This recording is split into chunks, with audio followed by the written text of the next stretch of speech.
वास्तव समाजवादी पार्टी के fire brand नेता आजम खान एक बार फिर से कानून के घेरे में आ गए। सपा के कद्दावर नेता आजम खान का पूरा सियासी सफर विवादों से भरा हुआ है। विवादित बयान आजम खान की पहचान बन गया, या यूं कहें कि आजम और उनके विवादित बोलों का साथ चोली दामन के जैसा है। हमारी एक खास रिपोर्ट।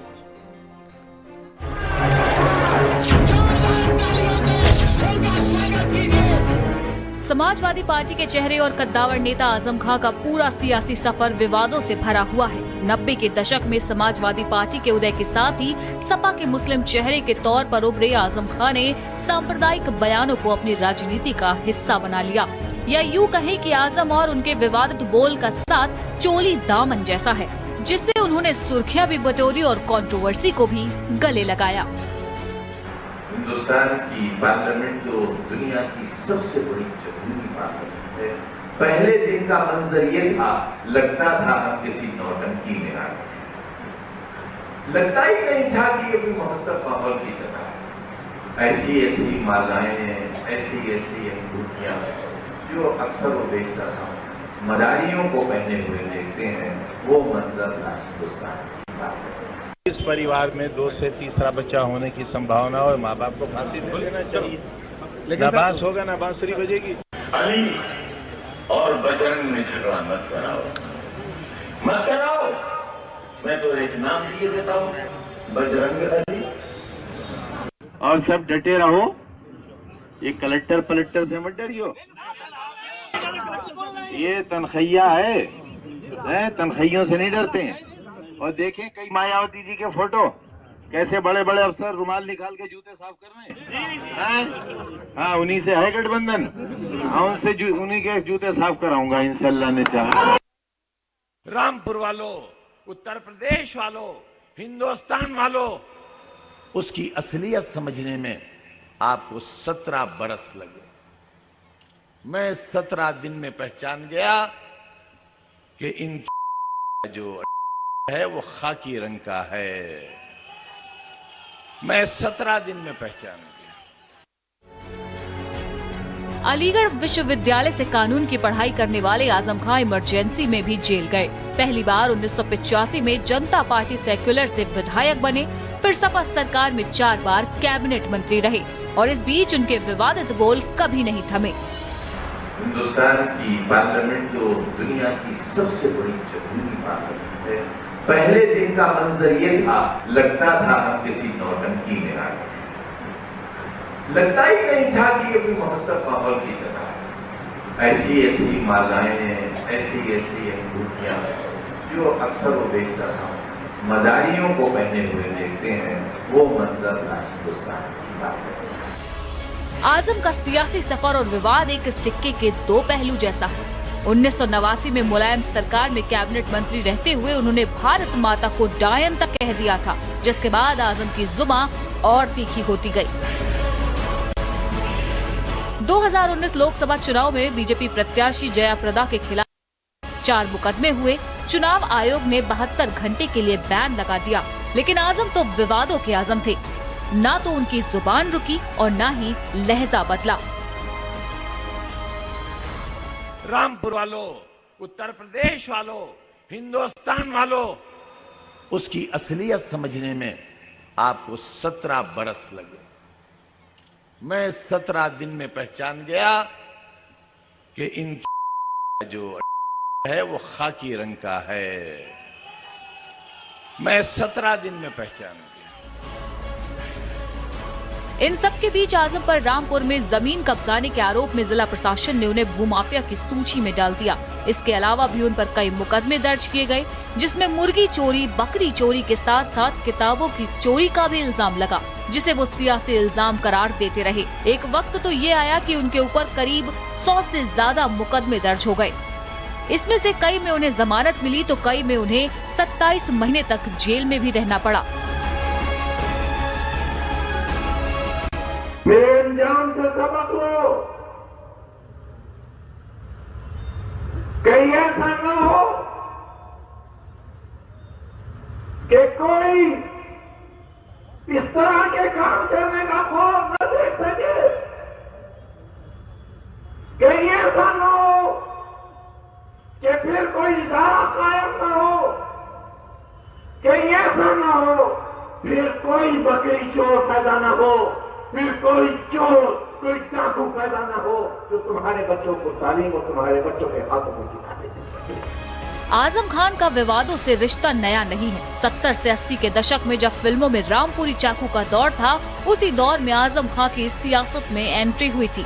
अक्सर अपने बयानों को लेकर विवादों में रहने वाले आजम के विवादित बोल और जिद के किस्सों से यूपी की सियासत भरी पड़ी है। दरअसल आजम की पूरी सियासी पहचान ही उनके विवादित फैसलों और बोल ने ही बनाई है। स्पेशल रिपोर्ट, भारत समाचार। तो विवाद और आजम खान जैसे चोली और दामन जैसा गहरा नाता, क्योंकि आज ये नाम एक बार फिर से सभी की जुबान पर है। और इसकी वजह है कि 2 दिन पहले ही रामपुर की एमपी एमएलए कोर्ट ने 2019 लोकसभा चुनाव में दिए गए हेट स्पीच के मामले में आजम खान को 3 साल की सजा सुना दी। आजम खान जैसे ही विवादित बयानों के लिए प्रसिद्ध हैं, वैसे ही उन पर लगे मुकदमों के लिए भी वो बहुत प्रसिद्ध हैं।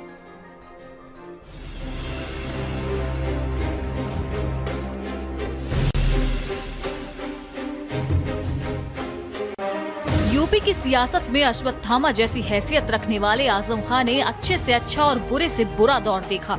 आजम के जीवन में ऐसे भी दिन आए जिसमें आजम खान की पत्नी और बेटे अब्दुल्ला आजम के साथ सलाखों के पीछे उन्हें जाना पड़ा। जिस आजम की एक आवाज से लखनऊ का तख्त हिल जाता था, पुलिस से लेकर प्रशासन तक थर्राने लगते थे।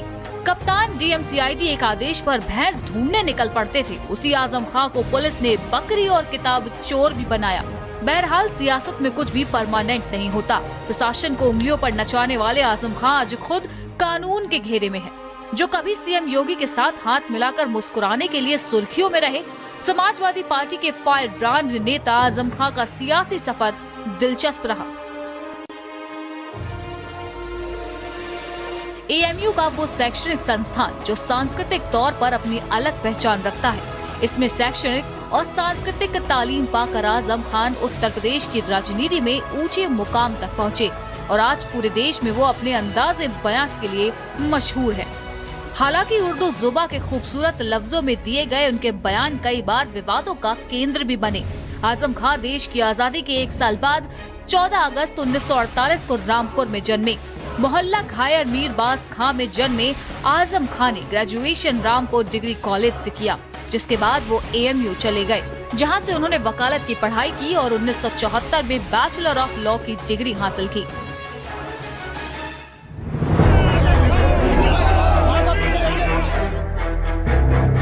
एएमयू से ही आजम खान ने राजनीति में कदम रखा। उन्होंने साल 1976 में जनता पार्टी का दामन थामा और जिला स्तर की राजनीति की। इसके बाद जल्द ही वो चुनावी राजनीति में आ गए और 1980 में आजम खान ने विधानसभा का चुनाव जीता। इसके बाद उनकी जीत का सिलसिला जो शुरू हुआ, वो चुनाव दर चुनाव आगे बढ़ता ही चला गया। आजम खान कुल 10 बार विधायक चुने गए, जबकि 5 बार यूपी सरकार में मंत्री बने।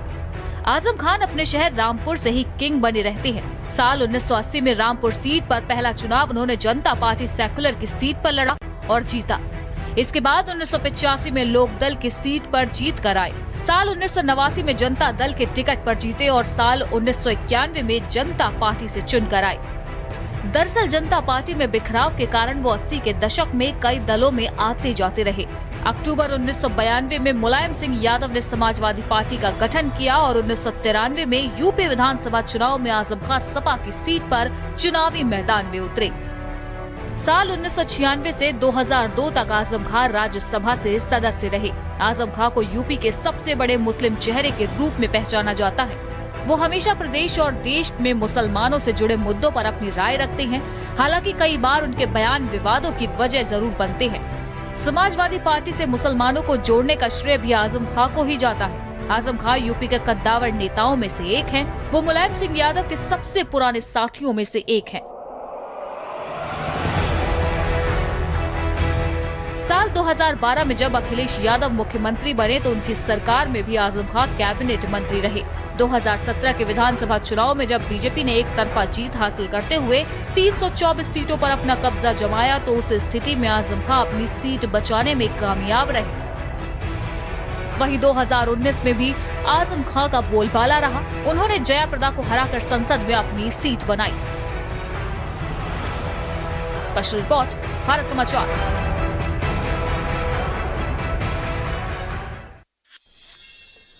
उत्तर प्रदेश की सियासत में आजम खान की वो हैसियत है, वो अभी भी कायम है। भले ही आजम की विधायकी रद्द हो गई हो, लेकिन एक दौर हुआ करता था जब आजम खान की सियासत में तूती बोलती थी। उनके बयानों से पक्ष और विपक्ष भी हरकत में आ जाता था। हालांकि इसमें कोई शक नहीं है कि आजम ने कई बार विवादित बयान भी खूब दिए।